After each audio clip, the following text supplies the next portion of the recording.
പിതാവിൻ്റെയും പുത്രൻ്റെയും പരിശുദ്ധാത്മാവിൻ്റെയും നാമത്തിൽ ആമേൻ. ഈശോയിൽ സ്നേഹമുള്ള സഹോദരി സഹോദരന്മാരെ, ലോകമെമ്പാടും COVID-19 മഹാമാരി ബാധിച്ച് വിഷമത്തിലും വേദനയിലുമായിരിക്കുന്ന അനേക ലക്ഷം മക്കളുടെ സങ്കടങ്ങളുടെയും പ്രയാസങ്ങളുടെയും നടുവിലാണ് 2020 വിശുദ്ധവാര ശുശ്രൂഷകൾ ആത്മീയമായി നാം ആ ശുശ്രൂഷകളിൽ സംബന്ധിച്ചുകൊണ്ടിരിക്കുന്നത്. കർത്താവിൻ്റെ പീഡാനുഭവത്തിൻ്റെ ഓർമ്മയാചരിക്കുന്ന ഈ ദിവസങ്ങളിൽ ലോകത്തെമ്പാടുമുള്ള വേദന അനുഭവിക്കുന്ന മക്കൾക്ക് വേണ്ടി നമുക്ക് ചെയ്യാൻ കഴിയുന്ന അനേകം നന്മ പ്രവൃത്തികളിൽ മഹനീയമായ ഒന്ന്, ശരീരവും മനസ്സും ആത്മാവും പൂർണ്ണമായി ദൈവത്തിൻ്റെ സന്നിധിയിൽ സമർപ്പിച്ച് പ്രയാസത്തിലായിരിക്കുന്ന മക്കൾക്ക് വേണ്ടി ഹൃദയം തുറന്ന് പ്രാർത്ഥിക്കുക എന്നുള്ളതാണ്.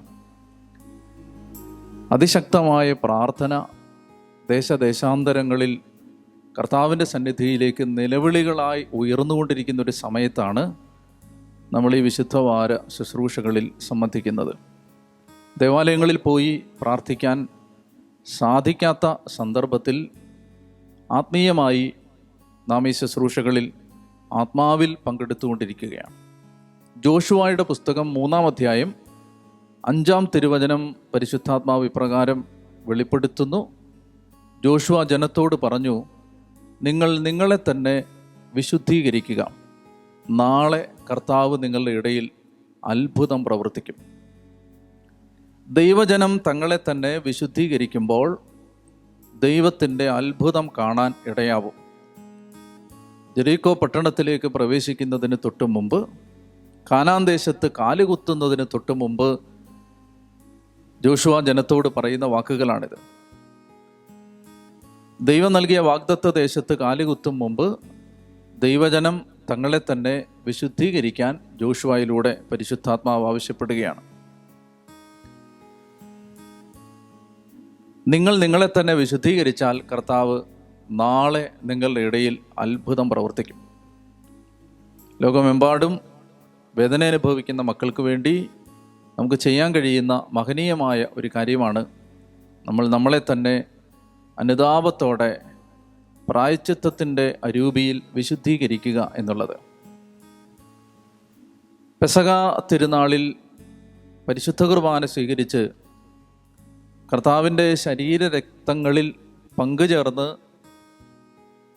യേശുവിനോടൊന്നായി മാറുന്ന ഒരു പതിവും പാരമ്പര്യവും ക്രിസ്തീയ വിശ്വാസികളുടെ ഇടയിൽ ഉണ്ട്. ഇത്തവണത്തെ പെസഹ തിരുനാളിന് പരിശുദ്ധ കുർബാന അർപ്പിക്കാൻ ദേവാലയങ്ങളിൽ കടന്നു ചെല്ലാൻ നമുക്ക് സാധിക്കില്ല എന്ന് നിങ്ങൾക്ക് അറിയാം.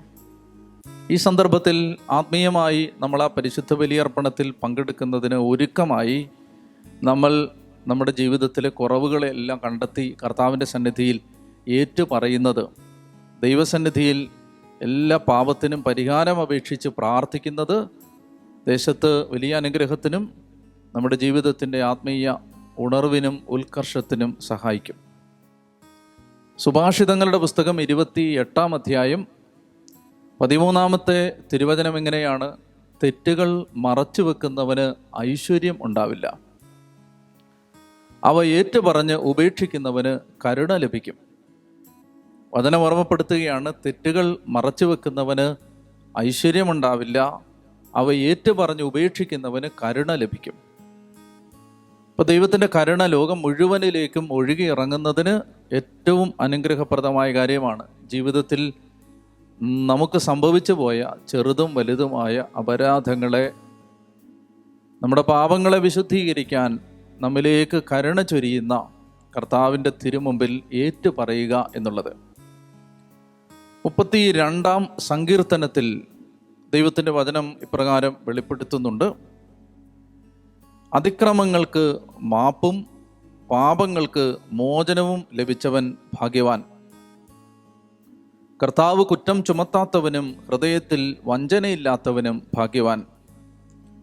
ഞാൻ പാപങ്ങൾ ഏറ്റു പറയാതിരുന്നപ്പോൾ ദിവസം മുഴുവൻ കരഞ്ഞ് എൻ്റെ ശരീരം ക്ഷയിച്ചു പോയി.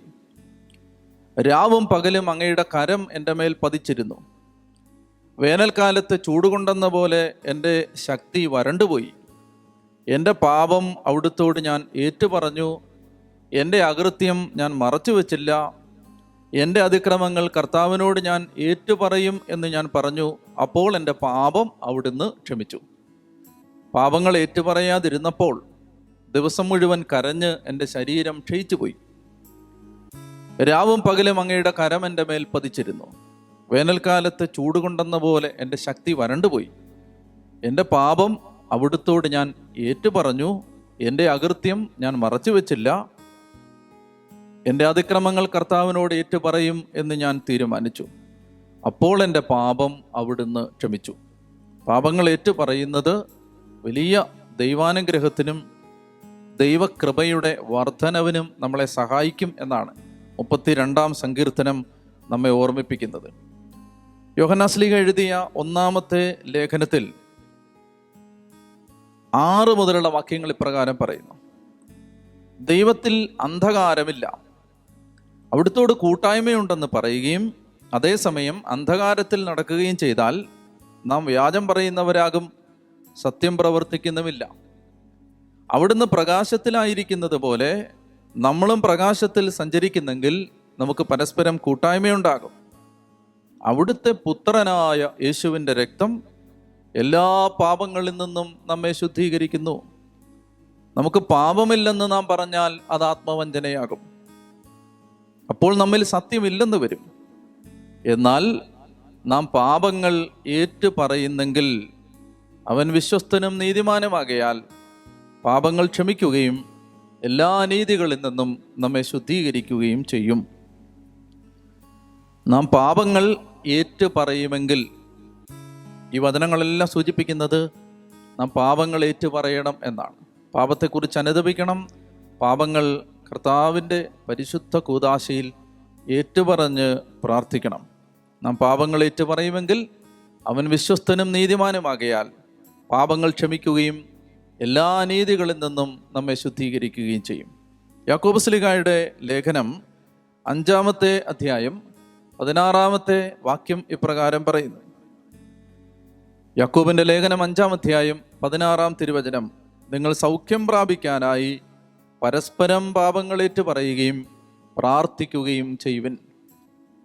രോഗികൾക്ക് വിശ്വാസത്തോടെയുള്ള പ്രാർത്ഥന സൗഖ്യം നൽകും എന്ന വചനം പറഞ്ഞതിന് ശേഷമാണ് പാപങ്ങൾ ഏറ്റുപറയുകയും പ്രാർത്ഥിക്കുകയും ചെയ്താൽ സൗഖ്യം ലഭിക്കും എന്ന് ദൈവത്തിൻ്റെ വചനം ഓർമ്മപ്പെടുത്തുന്നത്. എന്നെ കേൾക്കുന്ന പ്രിയപ്പെട്ട സഹോദരി സഹോദരന്മാരെ, നമുക്ക് ലോകത്തിൻ്റെ നാനാഭാഗങ്ങളിലായിരുന്നുകൊണ്ട് ഈ ദിവസം കർത്താവിൻ്റെ തിരുമുമ്പിൽ നമ്മുടെ ജീവിതത്തിലെ കുറ്റങ്ങളും കുറവുകളും പാപങ്ങളും ഏറ്റുപറഞ്ഞ് മോചനം പ്രാപിക്കാൻ, കർത്താവിനോട് പാപങ്ങൾ ഏറ്റുപറയാൻ, പാപത്തെക്കുറിച്ച് പശ്ചാത്തപിക്കാൻ കർത്താവ് നമ്മളെ വിളിക്കുകയാണ്. ദൈവത്തിൻ്റെ കൽപ്പനകളെ ധ്യാനിക്കുകയാണ് നാം. ദൈവവചനത്തിന് എതിരായി, കർത്താവിൻ്റെ കൽപ്പനകൾക്കെതിരായി വന്നുപോയ എല്ലാ തെറ്റുകളെയും ഓർത്ത് പശ്ചാത്തപിക്കുകയാണ്.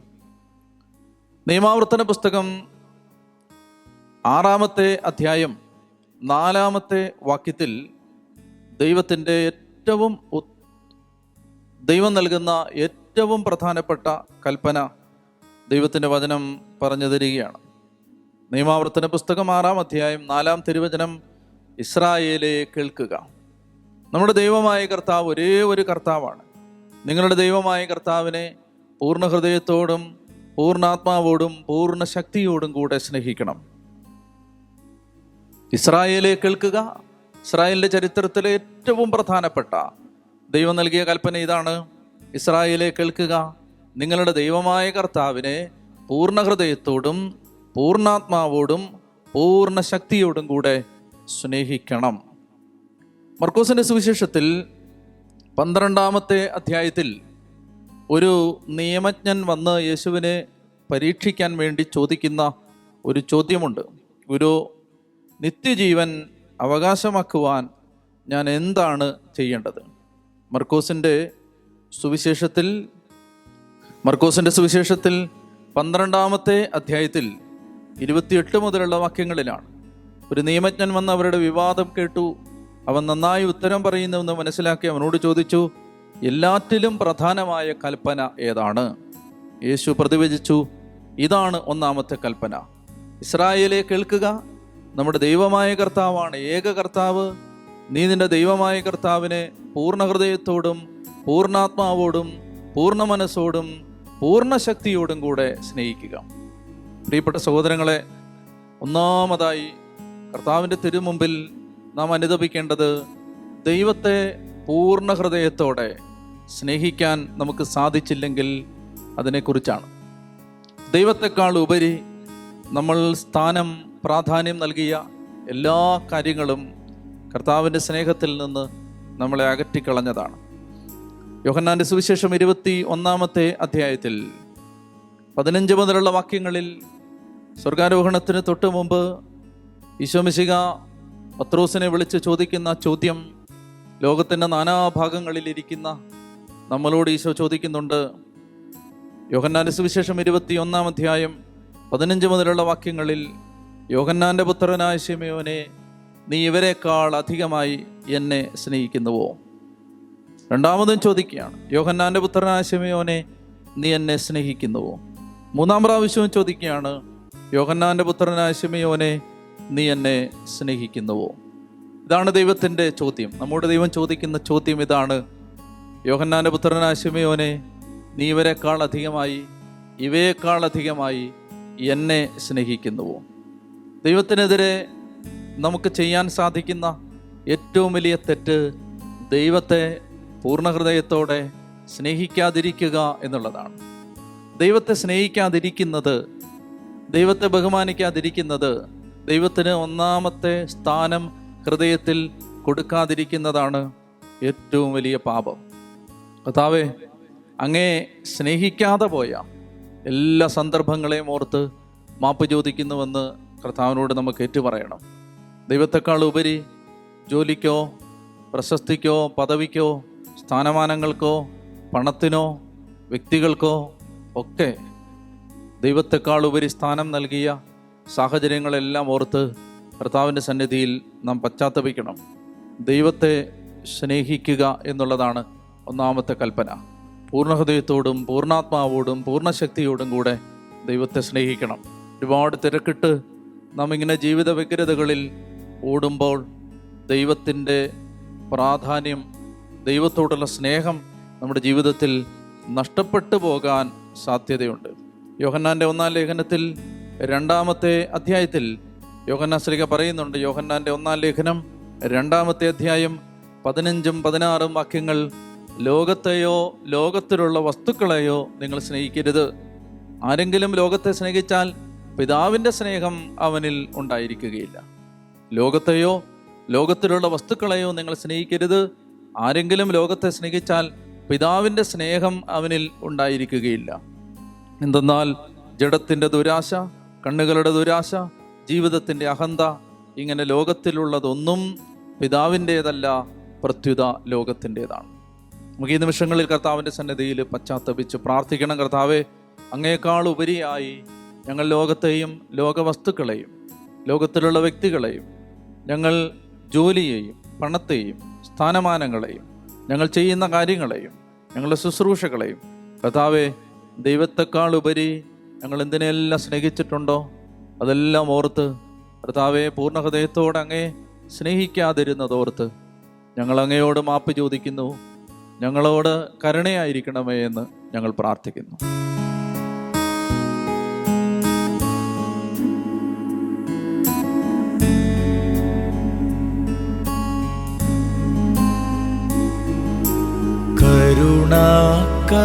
കരുണാക്കടലേ ഞാൻ നോക്കും,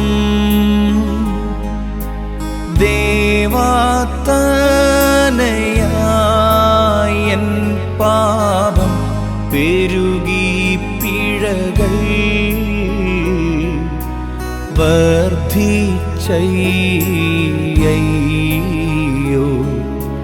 കഴുകണമെന്നെ സോപ്പായാൽ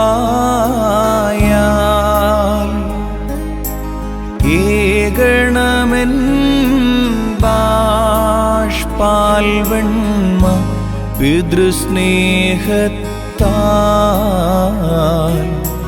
യാചിക്കുന്നേ ഞാൻ. ദൈവം നമുക്ക് നൽകുന്ന രണ്ടാമത്തെ കൽപ്പന കർത്താവിൻ്റെ നാമം വൃഥാ ഉപയോഗിക്കരുത് എന്നുള്ളതാണ്. പഴയ നിയമത്തിലും പുതിയ നിയമത്തിലും ആവർത്തിച്ച് ദൈവം പറയുന്ന കാര്യങ്ങളിലൊന്ന് കർത്താവിൻ്റെ നാമം ജനതകളുടെ ഇടയിൽ നാം അശുദ്ധമാക്കരുത് എന്നുള്ളതാണ്. കർത്താവിൻ്റെ നാമം വൃഥാ ഉപയോഗിക്കരുത്. ദൈവത്തിൻ്റെ നാമത്തിൽ അറിയപ്പെടുന്ന ഒരു ജനതയാണ് വിശ്വാസികൾ. ദൈവത്തിൻ്റെ നാമത്തിൽ അറിയപ്പെടുന്ന, ക്രിസ്തുവിൻ്റെ നാമത്തിൽ അറിയപ്പെടുന്ന ആളുകളാണ് ക്രിസ്ത്യാനികൾ. ക്രിസ്തുവിൻ്റെ നാമം പേറുന്നവരാണ് ക്രിസ്ത്യാനികൾ. ദൈവത്തിൻ്റെ നമ്മെക്കുറിച്ചുള്ള ഒരു പരാതി ആ പരിശുദ്ധ നാമത്തെ നമ്മൾ അശുദ്ധമാക്കി എന്നുള്ളതാണ്. എസെക്കിയേൽ പ്രവചനം 36 അധ്യായത്തിൽ നമ്മൾ ഇപ്രകാരം വായിക്കുന്നുണ്ട്. എസെക്കിയേൽ പ്രവചനം 36 അധ്യായം 20 മുതലുള്ള വാക്യങ്ങൾ. എന്നാൽ അവർ ജനതകളുടെ അടുക്കൽ ചെന്നപ്പോൾ അവർ എത്തിയെടുത്തെല്ലാം ഇവരാണ് കർത്താവിൻ്റെ ജനം, എന്നിട്ടും അവിടുത്തെ ദേശത്ത് നിന്ന് അവർക്ക് പോകേണ്ടി വന്നു എന്നാളുകൾ അവരെ പറ്റി പറഞ്ഞു. അങ്ങനെ അവർ എൻ്റെ വിശുദ്ധനാമം അശുദ്ധമാക്കി. തങ്ങളെത്തിയ ജനതകളുടെ ഇടയിൽ ഇസ്രായേൽ ഭവനം അശുദ്ധമാക്കിയ എൻ്റെ വിശുദ്ധനാമത്തെ പ്രതി ഞാൻ ആകുലനായി. ദൈവത്തിൻ്റെ സങ്കടമാണിത്. ദൈവം സങ്കടപ്പെടുന്നത്, ഭാരപ്പെടുന്നത് ദൈവത്തിൻ്റെ നാമത്തിൽ അറിയപ്പെടുന്ന ദൈവത്തിൻ്റെ ജനം ദൈവം ആഗ്രഹിക്കുന്ന വിധത്തിൽ ജീവിക്കാതെ ദൈവത്തിൻ്റെ നാമം അശുദ്ധമാക്കി എന്നുള്ളതാണ്. നമ്മൾ കർത്താവിൻ്റെ സ്റ്റാൻഡേർഡ് അനുസരിച്ച് ദൈവം നമ്മൾ ജീവിക്കണമെന്ന് ആഗ്രഹിക്കുന്ന ഒരു സ്റ്റാൻഡേർഡ് അനുസരിച്ച് ജീവിക്കാതിരിക്കുന്ന സമയത്ത് നമ്മൾ കർത്താവിൻ്റെ നാമത്തെ അശുദ്ധമാക്കുകയാണ്. മത്തായിയുടെ സുവിശേഷം 5 അധ്യായം 16 തിരുവചനം, അപ്രകാരം മനുഷ്യർ നിങ്ങളുടെ സൽപ്രവർത്തികൾ കണ്ട് സ്വർഗസ്ഥനായ നിങ്ങളുടെ പിതാവിനെ മഹത്വപ്പെടുത്തേണ്ടതിന് നിങ്ങളുടെ വെളിച്ചം അവരുടെ മുമ്പിൽ പ്രകാശിക്കട്ടെ. നമ്മൾ സൽപ്രവർത്തികൾ ചെയ്യുമ്പോൾ, നമ്മൾ ദൈവം ആഗ്രഹിക്കുന്ന ഒരു ജീവിതം നയിക്കുമ്പോൾ നമ്മൾ സ്വർഗസ്ഥനായ പിതാവിൻ്റെ നാമത്തെ മഹത്വപ്പെടുത്തുകയാണ്. എന്നാൽ നമ്മൾ ദൈവം ആഗ്രഹിക്കുന്ന വിധത്തിൽ ജീവിക്കാതിരിക്കുന്ന സമയത്ത് നമ്മൾ ആ നാമത്തെ അശുദ്ധമാക്കുകയാണ്. മത്തായിയുടെ സുവിശേഷം 6 അധ്യായത്തിൽ സ്വർഗസ്ഥനായ പിതാവേ എന്ന പ്രാർത്ഥന പഠിപ്പിക്കുമ്പോൾ കർത്താവ് ഇപ്രകാരം പഠിപ്പിച്ചു: കർത്താവേ, പിതാവേ, അങ്ങയുടെ നാമം പൂജിതമാകണമേ, അങ്ങയുടെ നാമം പരിശുദ്ധമാക്കപ്പെടണമേ. അങ്ങയുടെ നാമം എങ്ങനെയാണ് പരിശുദ്ധമാക്കപ്പെടുന്നത്? അങ്ങയുടെ നാമം എൻ്റെ ജീവിതത്തിൽ ഞാൻ നന്നായി ജീവിക്കുമ്പോൾ, ഞാൻ ദൈവം ആഗ്രഹിക്കുന്നത് പോലെ എൻ്റെ ജീവിതം നയിക്കുമ്പോൾ, അത് കണ്ട് മറ്റുള്ളവർ അങ്ങയെ മഹത്വപ്പെടുത്തുമ്പോൾ ഞാൻ അങ്ങയുടെ നാമം പരിശുദ്ധമായി കാത്തു സൂക്ഷിക്കുകയാണ്. അങ്ങയുടെ നാമത്തെ ഞാൻ പരിശുദ്ധമാക്കുകയാണ്. എൻ്റെ ജീവിതത്തിലൂടെ അങ്ങയുടെ നാമത്തിൻ്റെ പരിശുദ്ധി വെളിപ്പെടുകയാണ്. അപ്പോൾ മറ്റ് ജനതകളുടെ ഇടയിൽ നിങ്ങൾ അശുദ്ധമാക്കിയ എൻ്റെ നാമത്തെ ഓർത്ത് ഞാൻ ഭാരപ്പെട്ടു, സങ്കടപ്പെട്ടു എന്ന് എസെക്കിയേലിൽ കർത്താവിൻ്റെ വചനം പറയുന്നുണ്ട്. റോമാലേഖനം 2 അധ്യായം 24 തിരുവചനം, റോമാലേഖനം 2 അധ്യായം 24 തിരുവചനം, നിങ്ങൾ നിമിത്തം ദൈവത്തിൻ്റെ നാമം വിജാതീയരുടെ ഇടയിൽ ദുഷിക്കപ്പെടുന്നു എന്ന് എഴുതിയിരിക്കുന്നല്ലോ. നിങ്ങൾ നിമിത്തം ദൈവത്തിൻ്റെ നാമം വിജാതീയരുടെ ഇടയിൽ ദുഷിക്കപ്പെടുന്നു. പൗലോസ് പറയുന്നത്, മറ്റുള്ളവരെ പഠിപ്പിക്കുന്ന നീ നിന്നെ തന്നെ പഠിപ്പിക്കാത്തതെന്ത്? മോഷ്ടിക്കരുത് എന്ന് പ്രസംഗിക്കുന്ന നീ മോഷ്ടിക്കുന്നുവോ? വ്യഭിചാരം ചെയ്യരുതെന്ന് പറയുന്ന നീ വ്യഭിചാരം ചെയ്യുന്നുവോ? വിഗ്രഹങ്ങളെ വെറുക്കുന്ന നീ ദേവാലയം കവർച്ച ചെയ്യുന്നുവോ? നിയമത്തിൽ അഭിമാനിക്കുന്ന നീ നിയമം ലംഘിച്ച് ദൈവത്തെ അപമാനിക്കുന്നുവോ? നിങ്ങൾ നിമിത്തം ദൈവത്തിൻ്റെ നാമം വിജാതീയരുടെ ഇടയിൽ ദുഷിക്കപ്പെടുന്നു എന്ന് എഴുതിയിരിക്കുന്നല്ലോ. പ്രിയപ്പെട്ടവരെ, കർത്താവിൻ്റെ നാമം അശുദ്ധമാക്കിയത്, കർത്താവിൻ്റെ നാമത്തെ ദുഷിച്ചത്, ജനതകളുടെ ഇടയിൽ അവിടുത്തെ പരിശുദ്ധ നാമത്തിന് കളങ്കമേൽപ്പിച്ചത് നാം നന്നായി ജീവിക്കാതിരുന്നപ്പോഴാണ്.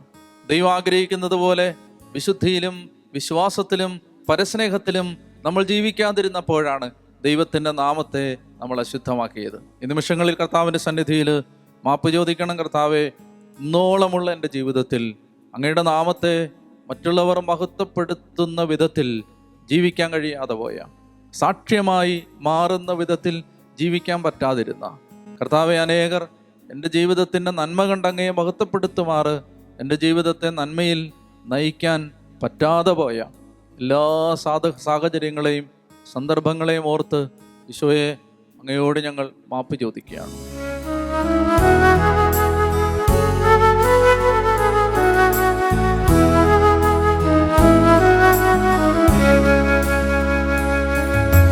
ഹസിക്കരുതേ എന്നെ വൈരി തേറും നരരിൽ ദൂതന്മാർ പ്രീതന്മാരാ തീർന്നിവ ചൊല്ലട്ടെ അനുതാപികളിൽ തൻവാതിൽ രാപ്പകലിങ്ങു തുറന്നീടും ഹാലേലൂയാ നാഥാസ്തുത്യൻ നീ. കർത്താവ് നമുക്ക് നൽകുന്ന മൂന്നാമത്തെ കൽപ്പന കർത്താവിൻ്റെ ദിവസം പരിശുദ്ധമായി ആചരിക്കണം എന്നാണ്. യെശയ്യാ പ്രവചനത്തിൽ കർത്താവ് പറയുന്നുണ്ട്, എൻ്റെ പരിശുദ്ധ ദിവസം സാബത്ത് നിങ്ങൾ സന്തോഷത്തോടെ അനുഷ്ഠിക്കണം. യെശയ്യാ പ്രവചനം 58 അധ്യായം 13 മുതലുള്ള വാക്യങ്ങൾ. യെശയ്യാ 58:13 മുതൽ, സാബത്തിനെ ചവിട്ടി മെതിക്കുന്നതിൽ നിന്നും എൻ്റെ വിശുദ്ധ ദിവസത്തിൽ നിന്റെ ഇഷ്ടം അനുവർത്തിക്കുന്നതിൽ നിന്നും നീ പിന്തിരിയണം. സാബത്തിനെ സന്തോഷദായകവും കർത്താവിൻ്റെ വിശുദ്ധ ദിവസത്തെ ബഹുമാന്യവുമായി കണക്കാക്കണം. നിന്റെ സ്വന്തം വഴിയിലൂടെ നടക്കാതെയും നിന്റെ താല്പര്യങ്ങൾ അന്വേഷിക്കാതെയും വ്യർത്ഥഭാഷണത്തിൽ ഏർപ്പെടാതെയും അതിനെ ആദരിക്കണം. അപ്പോൾ നീ കർത്താവിൽ ആനന്ദം കണ്ടെത്തും. ലോകത്തിലെ ഉന്നത സ്ഥാനങ്ങളിലൂടെ നിന്നെ ഞാൻ സവാരി ചെയ്യിക്കും. കർത്താവിൻ്റെ പരിശുദ്ധ ദിവസത്തെ, ദൈവത്തെ ആരാധിക്കുക എന്ന കൽപ്പനയെ, ദൈവത്തിന് സമയം കൊടുക്കുക എന്ന ദൈവത്തിൻ്റെ ആഗ്രഹത്തെ നമ്മൾ നിറവേറ്റാതിരുന്ന സന്ദർഭങ്ങളുണ്ട്. ദൈവത്തിന്, ദൈവാരാധനയ്ക്ക്, ദൈവവചന പാരായണത്തിന്, പ്രാർത്ഥനയ്ക്ക്, ഞായറാഴ്ച ആചരണത്തിന് നമ്മൾ ശ്രദ്ധ കൊടുക്കാതിരുന്ന സന്ദർഭങ്ങളെല്ലാം ഓർത്ത് കർത്താവിനോട് മാപ്പ് ചോദിക്കണം. കർത്താവിൻ്റെ പരിശുദ്ധ ദിവസത്തെ അശുദ്ധമായി കണ്ട, അതിനെ പരിശുദ്ധിയോടെ ഏറ്റെടുക്കാതിരുന്ന എല്ലാ സന്ദർഭങ്ങളെയും ഓർത്ത് ഈ സമയത്ത് കർത്താവിനോട് നമുക്ക് മാപ്പ് ചോദിക്കാം. കർത്താവേ, അങ്ങ് ഞങ്ങൾക്ക് അങ്ങയെ തേടാനും അങ്ങയെ ആരാധിക്കാനും അങ്ങയുടെ വചനം പഠിക്കാനും അങ്ങയ്ക്ക് വേണ്ടി സമയം കണ്ടെത്താനും മാറ്റിവെച്ച പരിശുദ്ധ ദിവസങ്ങളെ കർത്താവെ, ഞങ്ങൾ ഉദാസീനതയോടെ ലാഘവ ബുദ്ധിയോടെ കൈകാര്യം ചെയ്തതിനെ ഓർത്ത്, പരിശുദ്ധ കുർബാനയെ വിലമതിക്കാതിരുന്നതിനെ ഓർത്ത്, പരിശുദ്ധ കുർബാനയ്ക്ക് താമസിച്ചു വന്നതിനെ ഓർത്ത്, വിശുദ്ധ കുർബാനയ്ക്ക് വരാതിരുന്നതിനെ ഓർത്ത്, പരിശുദ്ധ കുർബാനയിൽ അയോഗ്യതയോടെ സംബന്ധിച്ചതിനെ ഓർത്തെല്ലാം കർത്താവെ, ഈ സമയത്ത് ഞങ്ങൾ മാപ്പ് ചോദിച്ച് അങ്ങയുടെ കരുണ അപേക്ഷിച്ച് പ്രാർത്ഥിക്കുകയാണ്. കഴുകണമെന്നെ സോപ്പായാൽ ഏകണമെൻ ബാഷ്പാൽ വെണ്മ പിതൃസ്നേഹത്താൽ യാചിക്കുന്നേ ഞാൻ.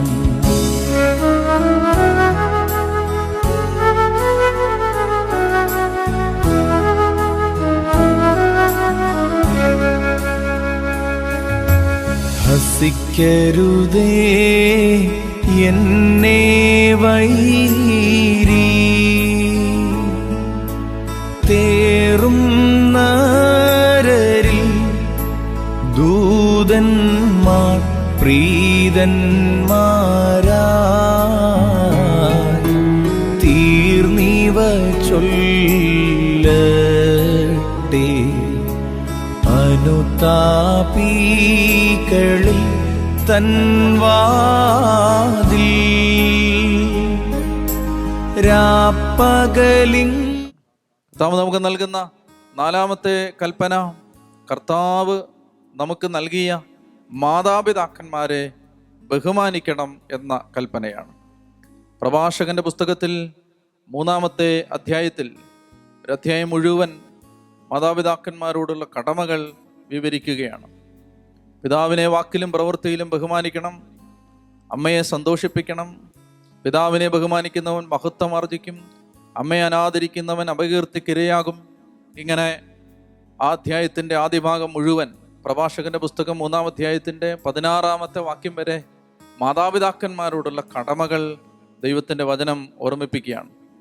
എഫേസോസ് ലേഖനത്തിൽ 6-ാമത്തെ അധ്യായത്തിൽ പൗലോസ് പറയുന്നുണ്ട്, മക്കളെ, കുട്ടികളെ, നിങ്ങൾക്ക് ജന്മം നൽകിയ മാതാപിതാക്കന്മാരെ ദൈവത്തിൻ്റെ കൽപ്പനയനുസരിച്ച് നിങ്ങൾ ബഹുമാനിക്കണം.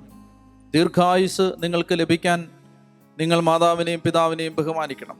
എഫേസോസ് ലേഖനം 6-ാം അധ്യായം 1 മുതലുള്ള വാക്യങ്ങൾ, കുട്ടികളെ, കർത്താവിൽ നിങ്ങൾ മാതാപിതാക്കന്മാരെ അനുസരിക്കുവിൻ. നിങ്ങൾക്ക് നന്മ കൈവരുന്നതിനും ഭൂമിയിൽ ദീർഘകാലം ജീവിക്കുന്നതിനും വേണ്ടി മാതാവിനെയും പിതാവിനെയും ബഹുമാനിക്കുക. വാഗ്ദാനത്തോടു കൂടിയ ആദ്യത്തെ കൽപ്പന ഇതാണ്.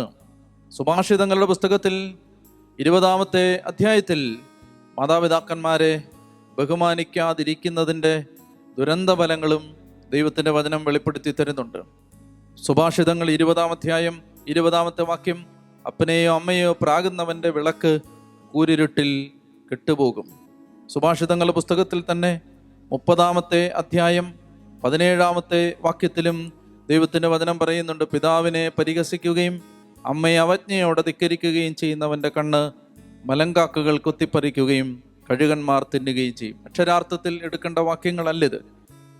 കണ്ണ് മലങ്കാക്കുകൾ കൊത്തിപ്പറിക്കുമെന്നോ കഴുകന്മാർ തിന്നുമെന്നോ അല്ല അതിൻ്റെ അർത്ഥം. മറിച്ച് നമ്മുടെ കാഴ്ച അടയുകയാണ്, നമുക്ക് പ്രകാശത്തിൻ്റെ വഴി നഷ്ടപ്പെടുകയാണ്, നമ്മൾ നടക്കേണ്ട വഴിയിൽ നമുക്ക് കാലിടറുകയാണ്.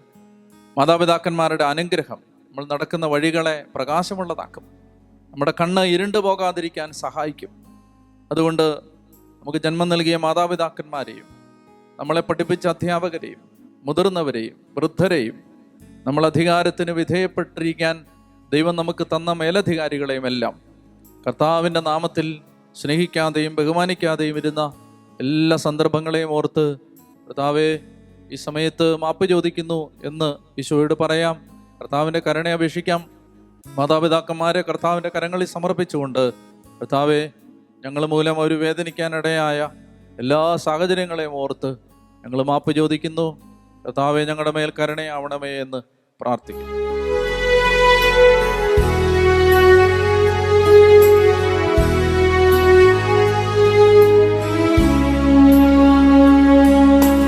നോക്കണമെൻ ദുരിതം നാഥ, പലതരദോഷം ഞാൻ ചെയ്തു കോപിപ്പിച്ചു. ശരണമെനിക്കില്ല വൈദ്യന്മാർ പക്കൽ ഞാൻ അവരൗഷധമെല്ലാം ചെയ്തിട്ടില്ലൊരു ഗുണവും എൻ വ്രണമോ കഠിനം.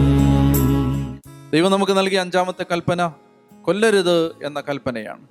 മത്തായിയുടെ സുവിശേഷത്തിൽ 5-ാമത്തെ അധ്യായത്തിൽ ഈശോ പുതിയ നിയമത്തിൻ്റെ പ്രമാണങ്ങൾ പഠിപ്പിക്കുമ്പോൾ പ്രകാരം പറയുന്നുണ്ട്. മത്തായിയുടെ സുവിശേഷം 5-ാമത്തെ അധ്യായം 21-ാമത്തെ വാക്യം, കൊല്ലരുത്, കൊല്ലുന്നവൻ ന്യായവിധിക്ക് അർഹനാകുമെന്ന് പൂർവികരോട് പറയപ്പെട്ടതായി നിങ്ങൾ കേട്ടിട്ടുണ്ടല്ലോ. എന്നാൽ ഞാൻ നിങ്ങളോട് പറയുന്നു, കോപിക്കരുത്. സഹോദരനോട് കോപിക്കുന്നവൻ ന്യായവിധിക്ക് അർഹനാകും. സഹോദരനെ ഭോഷ എന്ന് വിളിക്കുന്നവൻ ന്യായാധിപ സംഘത്തിൻ്റെ മുമ്പിൽ നിൽക്കേണ്ടി വരും. വിഡ്ഢി എന്ന് വിളിക്കുന്നവനാകട്ടെ നരകാഗ്നിക്കരയായി തീരും. നീ ബലിപീഠത്തിൽ കാഴ്ചയർപ്പിക്കുമ്പോൾ നിന്റെ സഹോദരന് നിന്നോട് എന്തെങ്കിലും വിരോധമുണ്ടെന്ന് അവിടെ വെച്ചോർത്താൽ കാഴ്ചവസ്തു അവിടെ ബലിപീഠത്തിന് മുമ്പിൽ വെച്ചിട്ട് പോയി സഹോദരനോട് രമ്യപ്പെടുക, പിന്നെ വന്ന് കാഴ്ചയർപ്പിക്കുക. കൊല്ലരുത് എന്ന പ്രമാണത്തെ പുതിയ നിയമത്തിൽ ഈശോ നവീകരിക്കുന്നത് സഹോദരനോടുള്ള കോപം, സഹോദരനോടുള്ള വെറുപ്പ്, വൈരാഗ്യം, പക, പ്രതികാര ചിന്തകൾ ഇവയെല്ലാം കൊലപാതകമാണ് എന്ന് പഠിപ്പിച്ചുകൊണ്ടാണ്. ലേവ്യരുടെ പുസ്തകം 19-ാം അധ്യായം 16-ാമത്തെ വാക്യത്തിലും 17-ാമത്തെ വാക്യത്തിലും ഏഷണി പറയുന്നതും സഹോദരനോട് വെറുപ്പ് വെച്ച് പുലർത്തുന്നതുമെല്ലാം കൊലപാതകത്തിന് തുല്യമായ പാപമാണെന്ന് ദൈവത്തിൻ്റെ വചനം ഓർമ്മപ്പെടുത്തുന്നുണ്ട്. മറ്റുള്ളവരുടെ സൽപ്പേര് നശിപ്പിക്കുക, മറ്റുള്ളവരെ കുറിച്ച് ദൂഷണം പറയുക, പരിഹസിക്കുക, ചെറിയവരിൽ ഒരാളെ പോലും നിന്ദിക്കരുത് എന്ന കൽപ്പന അനുസരിക്കാതെ മറ്റുള്ളവരെ നിന്ദിക്കുക, ഇവയെല്ലാം കൊലപാതകം എന്ന പാപത്തിൻ്റെ പട്ടികയിൽപ്പെടുന്നതാണ്. കർത്താവേ, വാക്കുകൊണ്ടും ചിന്ത കൊണ്ടും പ്രവൃത്തി കൊണ്ടും ദൈവമേ ഞങ്ങൾ അനേകരെ കൊലപ്പെടുത്തിയിട്ടുണ്ട്. ഞങ്ങളുടെ ഹൃദയത്തിൽ അനേകരെ ഞങ്ങൾ വിചാരണ ചെയ്തിട്ടുണ്ട്, പരിഹസിച്ചിട്ടുണ്ട്, ദുഷിച്ചിട്ടുണ്ട്, താഴ്ത്തിക്കെട്ടിയിട്ടുണ്ട്. കർത്താവേ, ഇതെല്ലാം കൊലപാതകമാണെന്ന് ഞങ്ങൾ തിരിച്ചറിയുന്നു. ഈ സമയത്ത് അങ്ങയോട് മാപ്പ് ചോദിക്കുന്നു. കർത്താവേ, ഞങ്ങളോട് ക്ഷമിച്ച്, ഞങ്ങളോട് അവിടുത്തെ കരുണ കാണിച്ച് ദൈവമേ ഞങ്ങളുടെ പാപങ്ങൾ ക്ഷമിക്കണമേ എന്ന് അങ്ങയോട് ഞങ്ങൾ പ്രാർത്ഥിക്കുന്നു.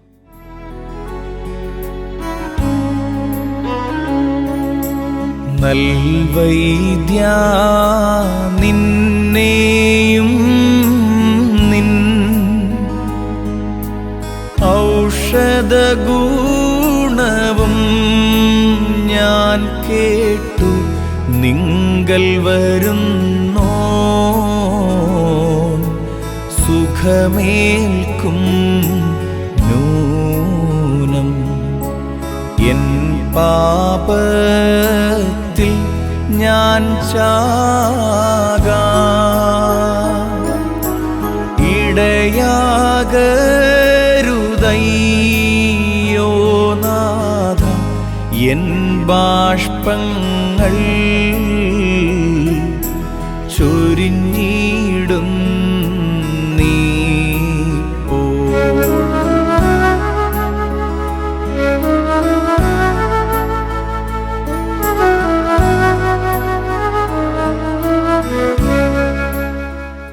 ദൈവത്തിൻ്റെ വചനം നൽകുന്ന 6-ാമത്തെ കൽപ്പന വ്യഭിചാരം ചെയ്യരുത് എന്ന കൽപ്പനയാണ്. മത്തായിയുടെ സുവിശേഷം 5-ാമത്തെ അധ്യായത്തിൽ മത്തായിയുടെ സുവിശേഷം 5-ാമത്തെ അധ്യായത്തിൽ 27 മുതലുള്ള വാക്യങ്ങൾ ഇപ്രകാരമാണ്: വ്യഭിചാരം ചെയ്യരുത് എന്ന് കൽപ്പിച്ചിട്ടുള്ളത് നിങ്ങൾ കേട്ടിട്ടുണ്ടല്ലോ.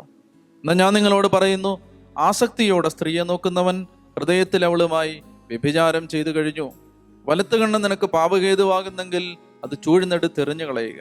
ശരീരമാകെ നരകത്തിലേക്ക് എറിയപ്പെടുന്നതിനേക്കാൾ നല്ലത് അവയവങ്ങളിലൊന്ന് നഷ്ടപ്പെടുകയാണ്. വലതുകരം നിനക്ക് പാപഹേതുവാകുന്നെങ്കിൽ അത് വെട്ടി ദൂരെ എറിയുക. ശരീരമാകെ നരകത്തിൽ പതിക്കുന്നതിനേക്കാൾ നല്ലത് അവയവങ്ങളിലൊന്ന് നഷ്ടപ്പെടുന്നതാണ്.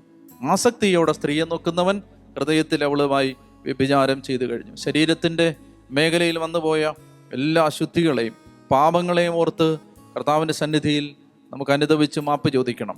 റോമാലേഖനം 12-ാം അധ്യായത്തിൽ ദൈവത്തിൻ്റെ വചനം പറയുന്നുണ്ട്. 1-ാമത്തെ വാക്യം, റോമർ 12:1: ആകയാൽ സഹോദരങ്ങളെ, ദൈവത്തിൻ്റെ കാരുണ്യം അനുസ്മരിച്ചുകൊണ്ട് ഞാൻ നിങ്ങളോട് അപേക്ഷിക്കുന്നു, നിങ്ങളുടെ ശരീരങ്ങളെ വിശുദ്ധവും ദൈവത്തിന് പ്രീതികരവുമായ സജീവ ബലിയായി സമർപ്പിക്കുവിൻ.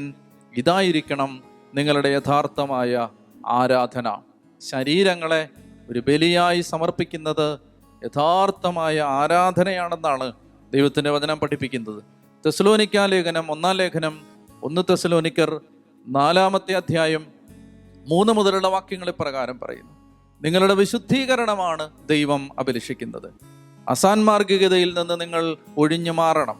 നിങ്ങൾ ഓരോരുത്തരും സ്വന്തം ശരീരത്തെ വിശുദ്ധിയിലും മാന്യതയിലും കാത്തു സൂക്ഷിക്കേണ്ടത് എങ്ങനെയെന്നറിയണം. ദൈവത്തെ അറിയാത്ത വിജാതീയരെ പോലെ കാമവികാരങ്ങൾക്ക് നിങ്ങൾ വിധേയരാകരുത്. ഈ വിഷയത്തിൽ നിങ്ങൾ വഴിപിഴയ്ക്കുകയോ സഹോദരനെ വഞ്ചിക്കുകയോ അരുത്. കാരണം ഞങ്ങൾ നേരത്തെ തന്നെ പറയുകയും സാക്ഷ്യപ്പെടുത്തുകയും ചെയ്തിട്ടുള്ളതുപോലെ ഇക്കാര്യങ്ങളിലെല്ലാം പ്രതികാരം ചെയ്യുന്നവനാണ് കർത്താവ്. അശുദ്ധിയിലേക്കല്ല, വിശുദ്ധിയിലേക്കാണ് ദൈവം നമ്മളെ വിളിച്ചിരിക്കുന്നത്. ശരീരത്തെ, കർത്താവിൻ്റെ പരിശുദ്ധമായ ആലയമായ ശരീരത്തെ ദൈവസന്നിധിയിൽ വിശുദ്ധിയോടെ സമർപ്പിക്കാൻ നമുക്ക് ഉത്തരവാദിത്വമുണ്ട്. കണ്ണ്, കാത്, നാവ്, ഇന്ദ്രിയങ്ങൾ, ചിന്ത, ഓർമ്മ, ഭാവന ഇവയിലൂടെ എല്ലാം വന്ന തെറ്റുകൾക്കും കുറ്റങ്ങൾക്കും കർത്താവിൻ്റെ സന്നിധിയിൽ മാപ്പ് ചോദിക്കണം. അചമോമാടോ ചെങ്ങാലിയോ കുറുപ്രാവിൻ കുഞ്ഞുങ്ങളെയോ കാഴ്ചയതായി ടർപ്പിക്കും ശമവോൻ തൻ ഭവനെ വന്ന പാപി സ്ത്രീ പോലിരുതുള്ളി കണ്ണീർ കൊണ്ടൻ മേൽദയ തോന്നണമേ. തിരുജനകൻ സ്നേഹത്താലും മാതാവിൻ പ്രാർത്ഥനയാലും ഹല്ലേലൂയ പൊറുക്കണമെൻ വീഴകൾ.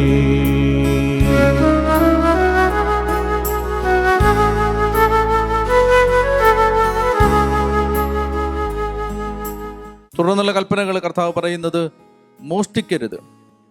അടുത്ത കൽപ്പന മോഷ്ടിക്കരുത്, കള്ളസാക്ഷ്യം പറയരുത്, അന്യൻ്റെ ഭാര്യയെ മോഹിക്കരുത്, അന്യൻ്റെ വസ്തുക്കൾ ആഗ്രഹിക്കരുത്. ഈ കൽപ്പനകളെല്ലാം തന്നെ റോമാലേഖനം 13-ാം അധ്യായത്തിൽ പൗലോസ്ലീഹ ഇവയെല്ലാം സംഗ്രഹിച്ച് ഇപ്രകാരം പറയുന്നുണ്ട്. റോമാലേഖനം 13-ാമത്തെ അധ്യായം 8 മുതലുള്ള വാക്യങ്ങൾ: പരസ്പരം സ്നേഹിക്കുക എന്നതൊഴികെ നിങ്ങൾക്ക് ആരോടും ഒരു കടപ്പാടും ഉണ്ടാകരുത്. എന്തെന്നാൽ അയൽക്കാരനെ സ്നേഹിക്കുന്നവൻ നിയമം പൂർത്തീകരിച്ചു കഴിഞ്ഞു. വ്യഭിചാരം ചെയ്യരുത്, കൊല്ലരുത്, മോഷ്ടിക്കരുത്, മോഹിക്കരുത് എന്നിവയും മറ്റേത് കൽപ്പനയും നിന്നെപ്പോലെ നിന്റെ അയൽക്കാരനെ സ്നേഹിക്കണം എന്ന ഒരു വാക്യത്തിൽ സംഗ്രഹിച്ചിരിക്കുന്നു. സ്നേഹം അയൽക്കാരൻ ഒരു ദ്രോഹവും ചെയ്യുന്നില്ല. അതുകൊണ്ട് നിയമത്തിൻ്റെ പൂർത്തീകരണം സ്നേഹമാണ്. കൽപ്പനകളെല്ലാം തന്നെ പൗലോസ്ലീഹ സംഗ്രഹിക്കുന്നത് സ്നേഹമെന്ന ഒറ്റ കൽപ്പനയിലാണ്. മോഹിക്കരുത്, മോഷ്ടിക്കരുത്, കൊല്ലരുത്, വ്യഭിചാരം ചെയ്യരുത്. ഈ കൽപ്പനകളെല്ലാം തന്നെ നിന്നെപ്പോലെ നിന്റെ അയൽക്കാരനെയും സ്നേഹിക്കണമെന്ന ഒരു കൽപ്പനയിൽ അടങ്ങിയിരിക്കുന്നു. സ്നേഹം എല്ലാ കൽപ്പനകളെയും പൂർത്തിയാക്കുന്നു എന്ന് പരിശുദ്ധാത്മാവ് വിശുദ്ധ പൗലോസിലൂടെ നമ്മളോട് അരുളി ചെയ്യുകയാണ്.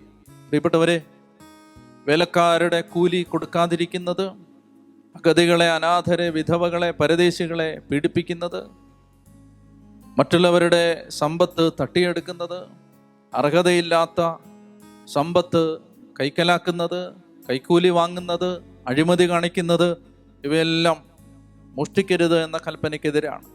അത് അയൽക്കാരന് എതിരെ ചെയ്യുന്ന ദ്രോഹമാണ്. സ്നേഹത്തിനെതിരെ വന്നു പോകുന്ന പാതകങ്ങളാണ്. അതുകൊണ്ട് ദൈവത്തിൻ്റെ വചനം പറയുകയാണ്, ഇതെല്ലാം അയൽക്കാരനെ സ്നേഹിക്കണം എന്ന കൽപ്പനയ്ക്ക് എതിരായ തെറ്റുകളാണ്. പ്രിയപ്പെട്ടവരെ, ദൈവം തന്ന ഈ 10 പ്രമാണങ്ങൾ, ആ 10 പ്രമാണങ്ങളിൽ വന്നുപോയ വീഴ്ചകളെ ഓർത്ത് ദൈവസന്നിധിയിൽ അനുതാപത്തോടെ നമുക്ക് കർത്താവിൻ്റെ കരുണ അപേക്ഷിക്കാം. മോശയിലൂടെ ദൈവം നൽകിയ പ്രമാണങ്ങൾ എന്നേക്കും നിലനിൽക്കുന്ന പ്രമാണങ്ങളാണ്. ദൈവമേ, 10 കൽപ്പനകൾ ഞങ്ങൾ പല വിധത്തിൽ ഈശോ അരുളി ചെയ്ത അവിടുത്തെ കൽപ്പനകൾ അതിൻ്റെ വെളിച്ചത്തിൽ ചിന്തിക്കുമ്പോൾ എല്ലാ കൽപ്പനകളിലും നമുക്ക് വീഴ്ചകൾ വന്നിട്ടുണ്ട്. ദൈവമേ, ഞങ്ങളോട് കരുണയാവണമേ എന്ന് ഞങ്ങൾ പ്രാർത്ഥിക്കുന്നു. ഞങ്ങളുടെ പാപങ്ങൾ അവിടുന്ന് ക്ഷമിക്കണമേ, ഏറ്റെടുക്കണമേ. അങ്ങയുടെ പുത്രൻ്റെ രക്തം കൊണ്ട് പിതാവേ ഞങ്ങളുടെ പാപങ്ങളെല്ലാം കഴുകി വിശുദ്ധീകരിക്കണമേ എന്ന് പ്രാർത്ഥിക്കുന്നു. കഴുകണമെന്നെ സോപ്പായാൽ ഏകണമെൻ ബാഷ്പാൽ വെണ്മ പിതൃസ്നേഹത്താൽ യാചിക്കുന്നേ ഞാൻ.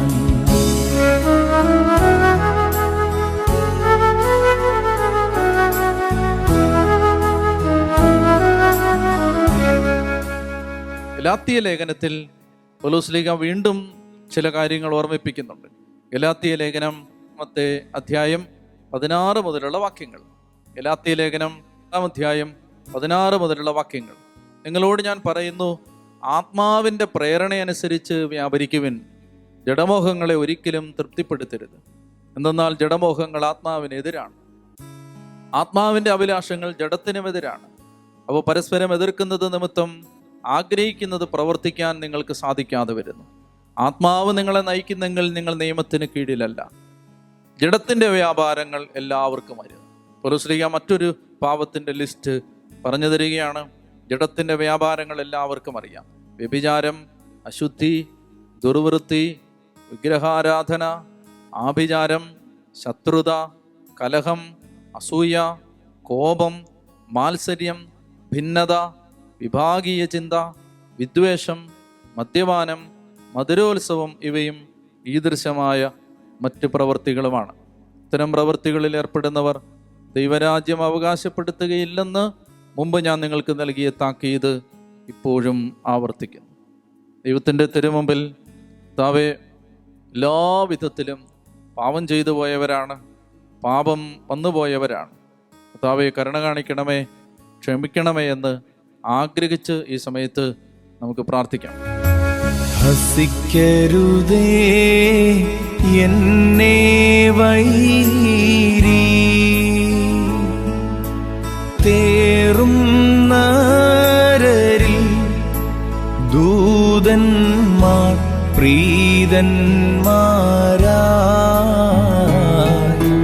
തീർന്നിവ ചൊല്ലട്ടെ അനുതാപികളിൽ തൻവാതിൽ രാപ്പകലിങ്ങു തുറന്നീടും ഹാലേലൂയാ നാഥാസ്തുത്യൻ നീ. ദാനിയേലിന്റെ പുസ്തകം 9-ാം അധ്യായം 4 മുതലുള്ള തിരുവചനങ്ങൾ പാപങ്ങളെ ഓർത്ത് ദാനിയേൽ കർത്താവിൻ്റെ സന്നിധിയിൽ കണ്ണുനീരോടെ ഉയർത്തുന്ന ദാനിയേലിൻ്റെ പ്രാർത്ഥനയാണ്.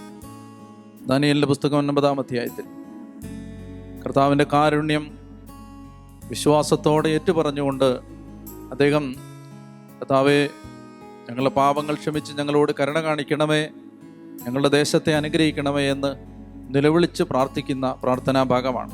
അനുതാപത്തോടെ നമുക്ക് ആ ഭാഗങ്ങൾ ഈ ദിവസങ്ങളിൽ വായിക്കാം. കർത്താവിൻ്റെ കരുണ നമ്മുടെ മേൽ ഇറങ്ങി വരുന്നതിന് ആഗ്രഹിച്ച് പ്രാർത്ഥിക്കാം. 51-ാം സങ്കീർത്തനം ദാവീദിൻ്റെ അനുതാപ പ്രാർത്ഥനയാണ്. കർത്താവേ, ലോകം മുഴുവനിലുമുള്ള എല്ലാ മക്കളുടെയും പാപത്തിന് ഞങ്ങൾ പരിഹാരം അപേക്ഷിച്ച് പ്രാർത്ഥിക്കുകയാണ്. കർത്താവേ, വേദനയിലായിരിക്കുന്ന എല്ലാ മക്കൾക്കും വേണ്ടി പ്രാർത്ഥിക്കുകയാണ്.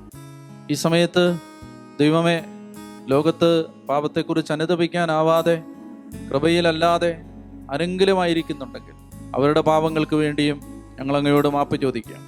നമുക്ക് കർത്താവിൻ്റെ സന്നിധിയിൽ അനുതാപത്തോടെ 51-ാം സങ്കീർത്തനം ചൊല്ലി പാപപരിഹാരം അപേക്ഷിച്ച് പ്രാർത്ഥിക്കാം. ദൈവമേ കനിയണമേ, ദൈവമേ അങ്ങയുടെ കാരുണ്യത്തിനൊത്ത് എന്നോട് ദയ തോന്നണമേ.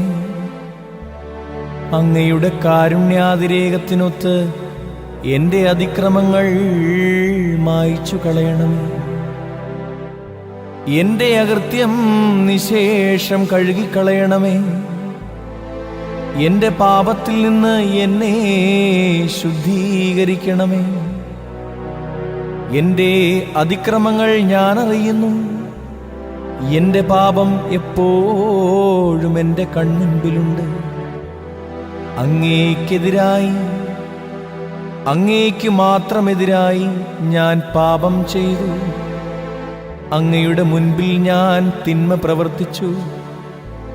അതുകൊണ്ട് അങ്ങയുടെ വിധി നിർണയത്തിൽ അങ്ങ് നീതിയുക്തനാണ്. അങ്ങയുടെ വിധിവാചകം കുറ്റമറ്റതാണ്. പാപത്തോടെയാണ് ഞാൻ പിറന്നത്. അമ്മയുടെ ഉദരത്തിൽ ഉരുവായപ്പോഴേ ഞാൻ പാപിയാണ്. ഹൃദയ പരമാർത്ഥതയാണ് അങ്ങ് ആഗ്രഹിക്കുന്നത്. ആകയാൽ എൻ്റെ അന്തരംഗത്തിൽ ജ്ഞാനം പകരണമേ. ഹിസോപ്പ് കൊണ്ട് എന്നെ പവിത്രീകരിക്കണമേ. ഞാൻ നിർമ്മലനാകും. എന്നെ കഴുകണമേ. ഞാൻ മഞ്ഞിനേക്കാൾ വെണ്ണയുള്ളവനാകും. എന്നെ സന്തോഷഭരിതനാക്കണമേ. അവിടുന്ന് തകർത്ത എൻ്റെ അസ്ഥികൾ ആനന്ദിക്കട്ടെ. എൻ്റെ പാപങ്ങളിൽ നിന്നും മുഖം മറയ്ക്കണമേ. എൻ്റെ അകൃത്യങ്ങൾ മായ്ച്ചു കളയണമേ. ദൈവമേ, നിർമ്മലമായ ഹൃദയം എന്നിൽ സൃഷ്ടിക്കണമേ. അചഞ്ചലമായ ഒരു നവചൈതന്യം എന്നിൽ നിക്ഷേപിക്കണമേ. അങ്ങയുടെ സന്നിധിയിൽ നിന്നും എന്നെ തള്ളിക്കളയരുതേ. അങ്ങയുടെ പരിശുദ്ധാത്മാവിനെ എന്നിൽ നിന്നും എടുത്തു കളയരുതേ. അങ്ങയുടെ രക്ഷയുടെ സന്തോഷം എനിക്ക് വീണ്ടും തരണമേ. ഒരുക്കമുള്ള ഹൃദയം നൽകി എന്നെ താങ്ങണമേ. അപ്പോൾ അതിക്രമികളെ ഞാൻ അങ്ങയുടെ വഴി പഠിപ്പിക്കും. പാപികൾ അങ്ങയിലേക്ക് തിരിച്ചു വരും. ദൈവമേ, എൻ്റെ രക്ഷയുടെ ദൈവമേ, രക്തപാതകത്തിൽ നിന്ന് എന്നെ രക്ഷിക്കണമേ. ഞാൻ അങ്ങയുടെ രക്ഷയെ ഉച്ചത്തിൽ പ്രകീർത്തിക്കും. കർത്താവേ, എൻ്റെ അധരങ്ങളെ തുറക്കണമേ. എൻ്റെ നാവ് അങ്ങയുടെ സ്തുതികൾ ആലപിക്കും. ബലികളിൽ അങ്ങ് പ്രസാദിക്കുന്നില്ല. ഞാൻ ദഹനബലി അർപ്പിച്ചാൽ അങ്ങ് സന്തുഷ്ടനാവുകയില്ല. ഉരുകിയ മനസ്സാണ് ദൈവത്തിന് സ്വീകാര്യമായ ബലി. ദൈവമേ, നുറുങ്ങിയ ഹൃദയത്തെ അങ്ങ് നിരസിക്കുകയില്ല. അങ്ങ് പ്രസാദിച്ച് സിയോന് നന്മ ചെയ്യണമേ. ജെറുസലേമിന്റെ കോട്ടകൾ പുതുക്കിപ്പണിയണമേ.